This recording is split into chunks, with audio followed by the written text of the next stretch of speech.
The next class of submarines started by the Japanese was the 2,934 surfaced and 4,149 submerged ton I-9 class, also known as the Ko-Gata A1 type, or just A1 type.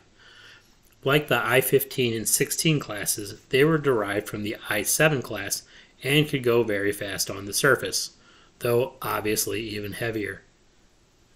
Am I the only one that finds it odd that I-9 was started after I-15, which was started after I-16? Like the I-15s, they carried a float plane in a hangar forward of the sail for reconnaissance. Their reason for being was like the I-7s. They were meant to act as submarine squadron flagships. As such, they often carried an admiral and had more communications equipment. Because it's a great idea to have submarines broadcasting powerful radio signals while behind enemy lines, right? What could go wrong? Anyway, none of the three survived the war. I will give credit where it's due. I-10 possibly racked up the most kills for a Japanese submarine. I-9 was started January 25, 1939, and completed February 13, 1941. I-10 was started June 7, 1938, and completed October 31, 1941. I-11 was started April 10, 1939, and completed May 16, 1942. Main armament was 6-bow 533mm tubes for 18 torpedoes. A single open 140mm deck gun was mounted after the sail. Propulsion on the surface was provided by two diesels, which produced 12,400 horsepower that ran the two propellers and recharged the batteries for a surface speed of 23 knots. While submerged, they used their batteries to power two motors, which produced 2,400 horsepower for a top speed of 8 knots. Range on the surface was 16,000 nautical miles at 16 knots, and submerged they could do 60 nautical miles at 3 knots. Test diving depth was 100 meters. A hangar was built into the forward part of the sail for a single float plane with a catapult ahead of it. I-9 started the war off Hawaii, hoping to catch any ship coming or going during or after the attack. In mid-December, she sailed east and briefly patrolled off the coast of Oregon before returning to Kwajalein for resupply, arriving at the start of January 1942. She was still there at the start of February when aircraft from Enterprise raided Kwajalein, but was unable to find the American carrier, so returned to port. In late February, she was again off Hawaii, and her scout plane overflew the harbor at night to reconnoiter the harbor and get an update on traffic and salvage there, but visibility was so poor its crew couldn't really see anything. Still off Hawaii, in early March, she refueled the pair of flying boats from Kwajalein that took part in the March 5th 2nd Pearl Harbor raid, but the damage was minimal, so in the middle of the month she returned to Japan for a refit. With her refit completed, in late May, she sailed north and operated in the Aleutians to support the Japanese invasion there, even using her aircraft to scope out the island. But when it became clear the U.S. wasn't going to do anything major, she again returned to Japan in early July.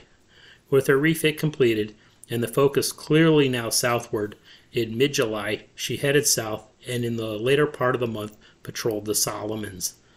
South of the Solomons, on August 25th, she was detected by the destroyers Grayson and Patterson and subjected to an hours-long depth charging, which she barely escaped to return to Truk for repairs. With repairs completed in mid-September, she headed south to again patrol the Solomons and used her plane to reconnoiter Noumea and Espiritu Santo until mid-November. From late November until the end of January 1943, she made several supply runs to Guadalcanal, then returned to Japan for refit, arriving in mid-February. With Guadalcanal abandoned and her refit completed in late May, she headed north and began running supplies to the Aleutians.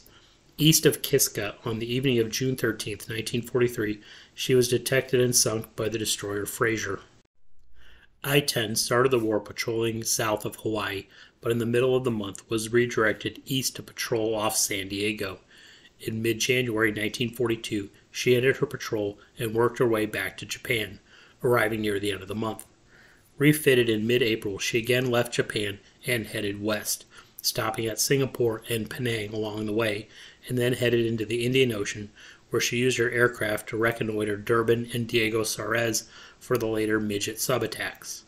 She then went on to patrol the Indian Ocean until late July, when she returned to Japan for refit, arriving in mid-August. With her refit completed, and the order of the day being defense of the Solomons, in late October she left Japan and headed south to patrol the New Caledonia, New Zealand area until mid-March 1943, when she returned to Japan for a refit. Again ready at the start of June, she sailed west and patrolled the Gulf of Aden and northern Indian Ocean, where she bagged some tankers, until returning to Japan in mid-December. Again overhauled, in early February 1944, she sailed to Truk and was in port there on February 17th when Task Force 58 raided the harbor, but only received minor damage. Patched up in late February, she left Truk to patrol the U.S. West Coast, but east of the Marshall Islands. On March 4th, she was spotted by a patrol plane and damaged by a depth charge, which forced her to abort and head back to Japan for repairs, arriving at the end of the month. With repairs completed in early May, she sailed to reconnoiter the Marshalls for the U.S. fleet, but by the time she got there, it had already left port to support the Marianas invasion. When the U.S. invasion of the Marianas started in mid-June, she was redirected to try to intercept it and headed for Saipan.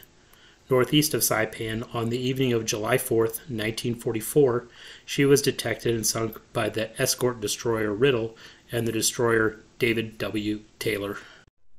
I-11 finished her post-completion workup at the start of June 1942 and sailed to patrol off Australia's east coast via Kwajalein.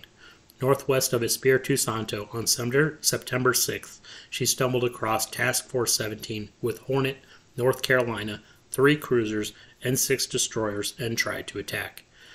Barely missing Hornet, she was subjected to a 7-hour hunt by the destroyer Russell, whose depth charges left her heavily damaged but alive. Unable to dive, she finally limped into port at late that month for repairs. With repairs completed at the start of January 1943, she headed south to patrol south of Guadalcanal and along the Australian east coast, even using her plane to do reconnaissance over New Caledonia. On February 7th, she even spotted and fired at the escort carrier Swanee, but her torpedoes were set too deep, so ran right under the carrier. She did better on July 20th when she managed to hit and badly damage the Australian cruiser Hobart. In mid-September, she returned to Japan for a refit, but was back in the South Pacific by mid-December. In late December, she left Truk to patrol the Samoa, Fiji, Tonga, Ellis Islands area.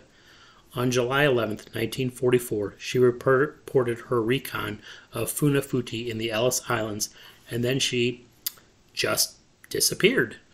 Some suggest she may have hit a mine, but we may never know for sure.